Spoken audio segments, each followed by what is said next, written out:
Benvenuti চাচ্ছু, benvenuti Firenze.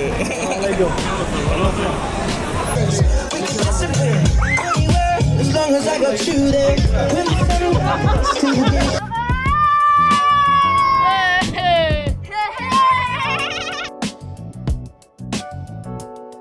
Rome থেকে পুরো একটা স্কোয়াড যখন আমাদের শহরে চলে আসে তখন প্ল্যানটা তো একটু স্পেশাল হতেই হবে, তাই না?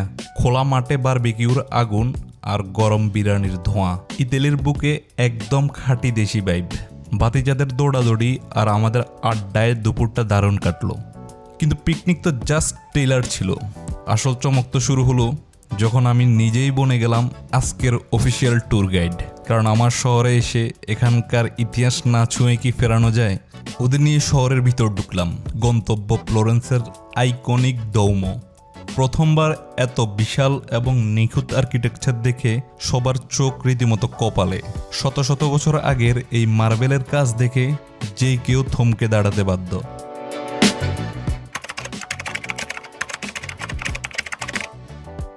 আমরা এখন দাঁড়াই আছি হচ্ছে ফ্লোরেন্সের প্রাণ কেন্দ্রে, একদম মিডল একটা গ্রাউন্ডে।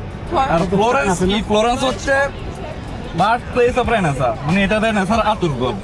মানে ইউরোপের যে জ্ঞান বিজ্ঞানের যে রিবার্থ পুনর্জন্ম হয়েছে, এটা এখান থেকে শুরু হয়েছে। এই শহরে ছিল হচ্ছে Leonardo da Vinci, Michael Angelo, দান্তে।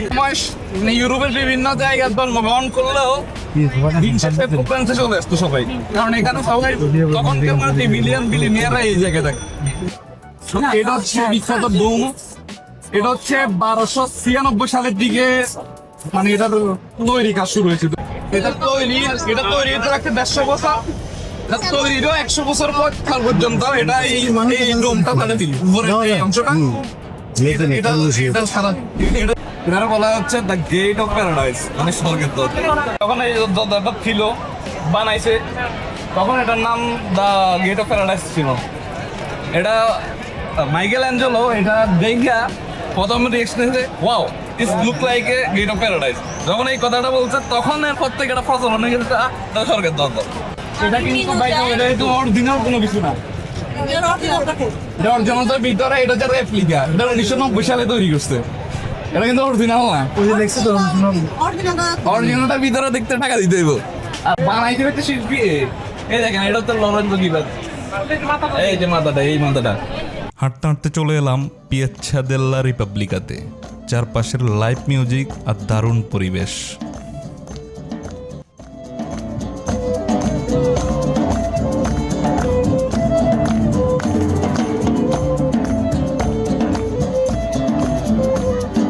নাম হচ্ছে পিয়াচ্ছা দেল্লা রিপাবলিকা। এটা হচ্ছে ওই ডোমো সাইডটা হচ্ছে, ধরেন এটা যদি ধর্মীয় তীর্থস্থান হয়ে দেখতো আগে, এটা হচ্ছে জিনিয়াসদের আড্ডাখানা আছে।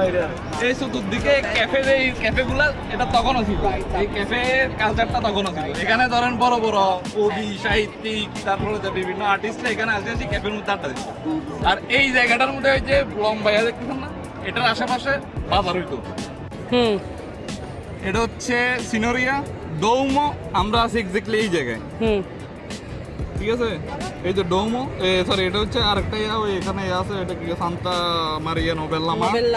হ্যাঁ, আমরা এক্স্যাক্টলি আছি হচ্ছে এই জায়গায়। এই যে ফিনেটা যেখানে আছে, আমরা এখানে দাঁড়াই আছি।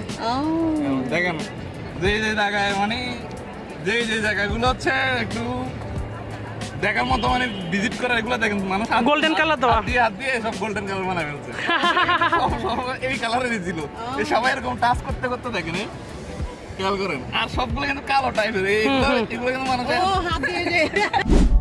জায়গাটার নাম হচ্ছে পিয়াচ্ছা দেল সিনোরিয়া। এটা মেডিসি ফ্যামিলির নাম শুনছেন না? মেডিসি ফ্যামিলি, এটা হচ্ছে মেডিসি ফ্যামিলির বাসভবন। যখন এটা বিভিন্ন রাজার পতন হয়ে লাস্টে মেডিসি ফ্যামিলির কাছে আসতে, তখন তারা এটা বাসভবন হিসেবে ইউজ। এই জায়গাটা এই যে এইটা আশেপাশে এগুলো দেখতে দেখুন, এগুলো এমন না যে এটা খালি সৌন্দর্য বর্ধনের জন্য এগুলো বানাইছে। এখানে কিন্তু এক একটা কিন্তু হুঙ্কার, এই যে মাথা ধরে আছে না, এটা হচ্ছে মেডুসা আছে না, মেডুসা এটা হচ্ছে মেডুসার মাথা।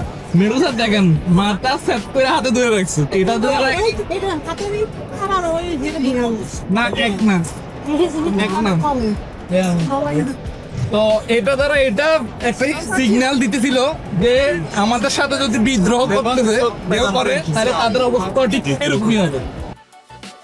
ইতিহাসের ক্লাস শেষে আমরা হাঁটতে লাগলাম আর্নো নদীর পাড় ধরে, সামনে ঐতিহাসিক পন্তে ভ্যাকিউ বা আজকের দিনে যেটাকে বলা হয় গোল্ডেন ব্রিজ।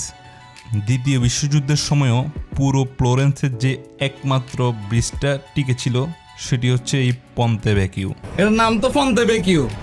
পন্তে ভ্যাকিউ মানে হচ্ছে ওল্ড ব্রিজ, বুঝলেন? হ্যাঁ, ভ্যাকিউ মানে এটা হচ্ছে পুরান ব্রিজ, নামই পুরান ব্রিজ।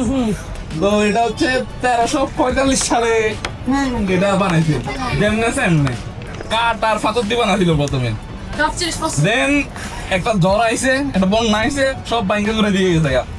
এরপর আবার নতুন যে স্ট্রাকচার এখন বর্তমান যেটা দেখতেছেন এই স্ট্রাকচারটা এরকম। এটা কিন্তু আনটাচ, প্রায় 700 বছর আনটাচ। এটার নিচে দিয়ে একটা রাস্তা আছে। এটাতে যখন তৈরি করছিল তখন তো এরকম লাক্সারি সব ছিল না, তখন ছিল হচ্ছে সব মাংসের দোকান। কষাইরা এখানে মাংসের দোকান বসাইতো এবং সব রড নিচে ফেলাই দিই। এই জায়গাটার মধ্যে গন্ধে টিকা যাইতো না, যার কারণে সাধারণ পাবলিকের সাথে যাতে মেডিসি ফ্যামিলি যাতে গা লাগায় কই পারে না যেতে, এই কারণে ভিতরে একটা গোপন পথ আছে ছিল, সুরঙ্গ করা হয়েছে। তারা তাদের মতো করে যাইতো। আর এর ফলে ধরেন এখানে তিতিমিয়ররা পরবর্তীতে আর কি দেখতে অনেক গন্ধ, তারপরে এগুলারে সরাই দিয়ে সবগুলারে এখন বর্তমানে সব লাক্সারি বিভিন্ন ঘড়ি, রোলেক্স, তারপরে বিভিন্ন ডায়মন্ড শপ, বিভিন্ন গোল্ড শপ, সবগুলাই এখন বর্তমানে এসেছে। তো মোরাল অফ দ্য স্টোরি হচ্ছে এটা সেকেন্ড ওয়ার্ল্ড ওয়ারের সময় এখানে যতগুলো সবগুলো ভাঙছিল, তাহলে এটা ভাঙে নাই। এটা নাকি শোনা যায় আর কি, কতটুকু সত্যতা এখন হয়ে নাই, বাট শোনা যায় হচ্ছে হিটলার এই ব্রিজটা এতটাই পছন্দ করতে তাই সে নিজে নিতে দিছিল যে এটা যাতে টাচ না করে। দিন শেষে কিন্তু আসল ম্যাজিক এখনো বাকি। ফ্লোরেন্সের যে কেউ আসবে আর পিয়াচ্ছা মিকোলঞ্জ থেকে সূর্যাস্ত দেখবে না তা তো হতেই পারে না। পাহাড়ি রাস্তা বেয়ে ওঠার সময় সবার একটু হাঁসফাঁস মনে হলেও কিন্তু উপরে পৌঁছানোর পর জাস্ট ওয়াও, পুরো ফ্লোরেন্স শহরটা যেন একটা সোনালি ক্যানভাসের মতো চোখের সামনে বিছানো। ইতালির যেই কোনো জায়গায় ঘুরতে গেলেই জেলাতো খাবো না এটা তো হতেই পারে না। একটা দোকানে দাঁড়িয়ে আমরা সবাই ইতালির বিখ্যাত সেই জেলাতো খেলাম। বইয়ের পাতা পড়া ইতিহাস যখন নিজের চোখের সামনে জীবন্ত হয়ে ওঠে আর প্রিয়জনদের সাথে সেই মুহূর্তটা শেয়ার করা যায়, অনুভূতি তার জাস্ট অন্য লেভেলের। বিরিয়ানির আড্ডা থেকে শুরু করে 100 বছরের পুরনো এই রাস্তাগুলো আজকের দিনটা আক্ষরিক করতেই আমাদের সবার জন্য অনেক স্মরণীয় হয়ে থাকলো।